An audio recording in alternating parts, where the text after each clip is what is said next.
সুপ্রিয় দর্শক আসসালামু আলাইকুম। আজকে আপনাদের সাথে শেয়ার করব কিভাবে 4 পিস কামিজ কাটিং করে ভিতরে ইনার সহ। ভিউয়ার্স, এখানে ফলসের কাপড়টিকে কেটে নিচ্ছি। কাদের মাপটি দিলাম আমি হচ্ছে 16.5 অর্ধেক হচ্ছে যা হয়। আর এখানে আরমোলের জন্য আমি 7.5 ইঞ্চি নিয়েছি।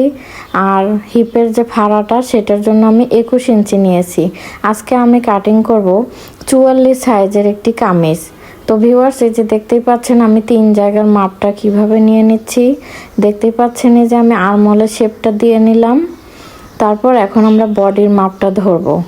এখানে বডির মাপ উপরে আমি 44-এর অর্ধেক 22 এবং পেটে 36-এর অর্ধেক 18 আর হিপে ঠিক 44-এর অর্ধেক 22 নিয়েছি। এখানে আমি নিচে ঘেরের জন্য 13 ইঞ্চি নিচ্ছি। 13 ডাবল হয় 26 ইঞ্চি। তো এইভাবে আমি শেপ কাট দিয়ে শেপ করে নিলাম। ভিউয়ার্স, দেখতে পাচ্ছেন কত সহজভাবে এই ফলস সহ ড্রেসগুলো আপনারা বানাতে পারবেন। আমার ভিডিওটি দেখলে আপনারা আশা করি একটু হলেও বুঝতে পারবেন যে কিভাবে এই ফলস সহ কামিজ তৈরি করা যায়। তো ভিউয়ার্স, আমি এই যে কেটে ফেললাম বডিটা একসাথে 2টি পার্ট। এবার আমি পিছনের গলাটিকে কাটিং করব। পিছনের গলাটা আমি খুব ছোট করে একটি গলা কাটিং করব আর হালকা একটু শেপ দিয়ে নিচ্ছি। আর সামনের গলাটিকে আমি কাটিং করব না ভিউয়ার্স, আমি কাটটিকে একটু ডাউন করে দিয়ে তালপাটটা কেটে নিলাম। যেহেতু সামনের আপনার এই ডিজাইন আছে, তো আমি আগেই সামনের গলাটিকে কাটলাম না, পরে কাটবো। এখন আমি হচ্ছে ফলসটিকে ঠিক দেখতেই পাচ্ছেন এইভাবে মেইন যে পার্টটা আছে ওইটার উপরে বসিয়ে দিলাম। দিয়ে ঠিক ওইভাবে ওইটার যে সাইডের বর্ডার ওইভাবে আমি কেটে আসলাম। খুবই সহজ। এইভাবে আপনারা যারা একেবারেই নতুন, যারা কখনো এই টাইপের ড্রেস তৈরি করেননি, আমার এই ভিডিওটি আপনাদের জন্য অনেক উপকার হবে আশা করি।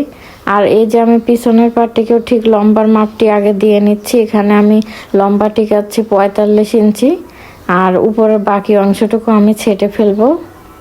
এবার আমি ঠিক একইভাবেই আমি পিছনের পাটটিকে ঠিক এইভাবে বসিয়ে নেব।